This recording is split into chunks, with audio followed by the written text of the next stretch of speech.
हरिओम. मी अलकावीरा शुक्ल, बदलापूर पश्चिम उपासना केंद्र. मला 2000 सालचा आलेला अनुभव मी आता तुमच्या पुढे सांगत आहे. 2000 साली माझे मिस्टर प्रभाकर शामराव शुक्ल हे दादर येथे दादर चौपाटीवर गायतोंडे वकील त्यांच्याकडे नेहमीच सकाळी पहाटे उठून कामाला जायचे. कामाला जाताना दादरला उतरून बापूंची ऋग्वेद बिल्डिंग असायची समोरच. जाता जाता ते ऋग्वेद बिल्डिंगला पण नमस्कार करून जायचे की त्याप्रमाणे बापू तिकडे आहेत असा उद्देश होऊन ते नमस्कार करून रोज जायचे. असं होता होता वर्ष झालं. काही दिवसांनी त्यांनी पहाटे 5 वाजता रोज निघायचे. पहाटे 5ला निघाल्यावर दादरला जाताना त्यांनी बापूंच्या बिल्डिंगला परत नमस्कार केला आणि तिकडे जाताना ते सरळ एक पाववाल्याची गाडी होती. वर्षभर त्या वडापाववाल्याकडे वडापाव खात होते. परत येताना त्या दिवशी त्यांना सकाळीच चक्कर आली आणि ती चक्कर आली ती पण वडापाववाल्याच्या गाडीजवळच.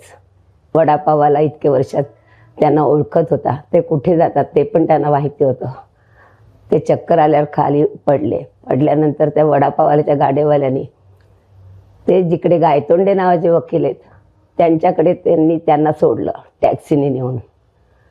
गायतोंडे वकिलांनी त्यांना पाहिले त्या परिस्थितीत त्यांनी लगेच मला घरी फोन केला की तुमच्या मिस्टरांना चक्कर आली आहे तर तुम्ही ताबडतोब येऊन जा. मग त्यांनी तेवढंच सांगितलं मला. पण एक परत 10 मिनटामध्ये माझ्या मिस्टरांचाच फोन आला की अलका मला पॅरालिसिसचा अटॅक आलाय वाटतं, तू कसंही करून ताबडतोब ये. मी बदलापूरला असल्यामुळे लगेच पोहोचू शकत नव्हती. तिकडेच CSTला माझी मुलगी होती ईश्वरी पटवर्धन. ती कामाला होती सकाळी 9 वाजता. तिला सांगितलं तुझ्या वडिलांना पॅरालिसिसचा अटॅक आलाय. गायतोंडे वकिलांकडे ते कामाला जाता अटॅक आला होता तर तू आधी जाऊन चौकशी कर, बघ सगळं काही. त्याप्रमाणे ती त्यावेळेत 10 वाजता पोहोचली. 10 वाजता पोहोचल्यानंतर त्या गायतोंडे वकिलांनी सांगितलं तू बदलापूरला नेणार आहेस का यांना? तर ती म्हणाली नाही, एवढं रिस्क आहे ते जाणं, त्याला वेळही लागेल. तोपर्यंत मला इथले जवळपास हॉस्पिटल कुठे असेल तिकडे मी त्यांना नेऊ शकते. मग त्यांनी डॉक्टरांची अपॉइंटमेंट घेतली. तिच्या हातात 5000 रुपये दिले आणि सांगितलं तू हे 5000 रुपये घे, तू त्यांना घेऊन जा. ती त्यांना तिकडे घेऊन गेली.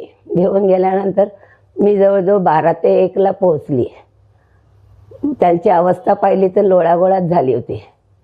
बोलता येत नव्हतं आणि रडतही होते. ते मला बोलता येत नाही असं सांगत होते. मुलगी तिकडे होती. मुलगी होती तर मी तिला म्हटलं ईश्वरी तू जरा यांच्याकडे बघ, मी पटकन धावत पळत दादांकडे जाऊन येते आणि दादांना सांगते. दादांकडे गेल्यानंतर मी तिकडे 2 मिनिटात पोहोचते. तेवढ्यात बापूंची गाडी आली. बापूंची गाडी थांबली आणि बापूंना मी सांगायला जाणार तेवढ्यात बापूंनी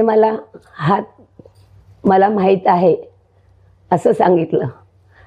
त्याप्रमाणे मी दादांकडे गेली. दादांना सांगितलं. दादांनी सांगितलं त्यांना डिस्चार्ज दिल्याबरोबर इकडे आण दवाखान्यात, बाकी काही नको तेवढंच करा. मग मी परत दवाखान्यात आली.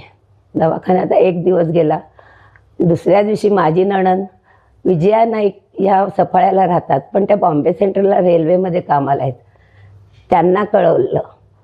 त्या दवाखान्यात आल्या. चौकशी रूममध्ये त्यांनी चौकशी केली की माझा भाऊ प्रभाकर शामराव शुक्ल हे कुठे ॲडमिट आहेत, कोणता वॉर्ड आहे, ते सगळं विचारलं. त्या अशा खाली वाकून बघतायत, त्यांच्याशी बोलतायत समोर. तेवढ्यात एक गृहस्थ आले. त्यांच्या पाठीवर हात मारून म्हणतात मी येऊ का तुमच्या भावाला बघायला? त्यांनी काय ओळखलं नाही त्यांना. मग त्या म्हणाले हो या. माझी नणंद विजया नाईक ती आणि ते गृहस्थ, तिला मात्र ते बरोबर दिसत होते. ते गृहस्थ तिच्या बरोबर आले आणि ती सगळं मला विचारते वहिनी कसं झालं, हे काय झालं, कसा अटॅक आला. तिला घडलेली सगळी परिस्थिती सांगितली. त्याप्रमाणे ती तिच्याबरोबर असलेल्या गृहस्थाकडे ती बघतेच आहे. ते गृहस्थ हाताची घडी घालून माझ्या मिस्टरांकडे बघत राहिले आणि बघता बघता मग त्यांनी त्यांच्या पलंगाभोवती 3 फेऱ्या मारल्या आणि तिकडनं ते निघून गेले.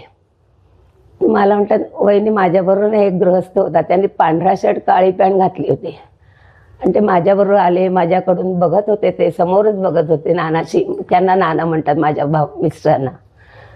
बघता बघता म्हटलं विजयवंशी तुमच्याबरोबर कोणी नव्हतं, तुम्ही एकट्याच होत्या?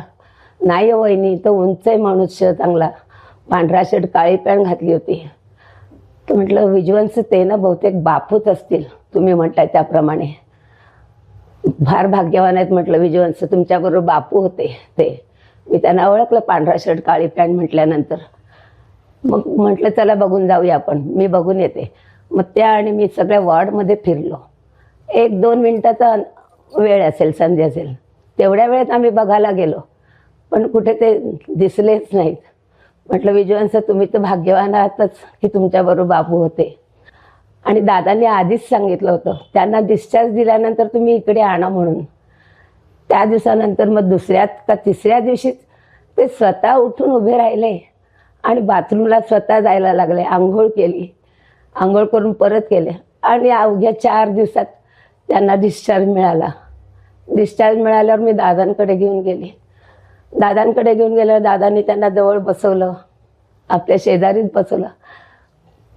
बसवल्यानंतर मग दादांनी त्यांच्या जिकडे पॅरालिसिस झाला तिकडे हात फिरवला, दादांनी स्वतः हात फिरवला.